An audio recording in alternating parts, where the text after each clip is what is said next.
dites-moi exactement, je voudrais savoir, est-ce que Jésus-Christ, quand il parlait du consolateur, il parlait de l'Esprit Saint ou il parlait d'une personne physique? Suite Oui et ou fin non? de la vidéo. Du prophète Mohammed ou pas? Avant de rentrer dans le temple. Ils ont enlevé leurs chaussures avant de rentrer dans le temple. Qui enlève ses chaussures avant d'aller accomplir la prière? Qui fait des ablutions? Le mot certes ablution n'est pas... Si, je crois qu'il est utilisé en plus. Fait ses ablutions avant d'aller prier. Je vais répondre. Il y a les musulmans, certes, mais il y a aussi l'église orthodoxe.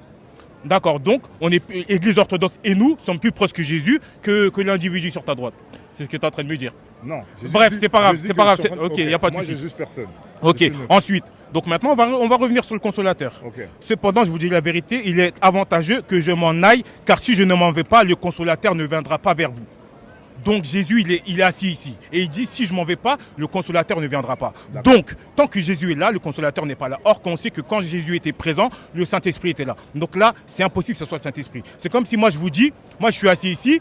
Si je m'en vais pas, eh ben, Philippe, il viendra pas. Tant que je suis là, Philippe, il vient pas. Mais des années plus tard, il y a Boubacar qui vient, qui dit, si Philippe était déjà là. Ben non, c'est faux.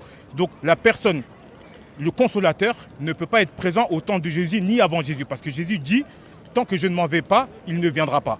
Quand Jésus est parti, des centaines d'années plus tard, il y a le consolateur qui est arrivé. Qui? Mohammed. Ensuite, et quand il sera venu, oh, c'est bon, j'ai le temps encore, il convaincra le monde en ce qui concerne le péché, la justice et le jugement.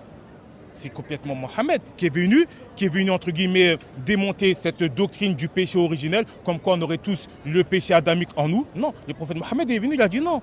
Et la Bible aussi le dit, personne ne portera le péché de son père. Tu seras jugé pour tes actions. Donc là, c'est exactement ce qu'il a fait. Il est venu remettre dans l'ordre dans leur histoire de péché originel. Ensuite, en ce qui concerne le péché, parce qu'il ne croit pas en moi. Pourquoi s'il dit qu'il ne croit pas en moi? On parle de qui là? Vous pensez qu'on parle des musulmans? Pour en revenir à ce qu'on disait tout à l'heure, dans Jean 12, 49, car je n'ai point parlé de moi-même, mais le Père qui m'a envoyé m'a prescrit lui-même ce que je dois dire et annoncer.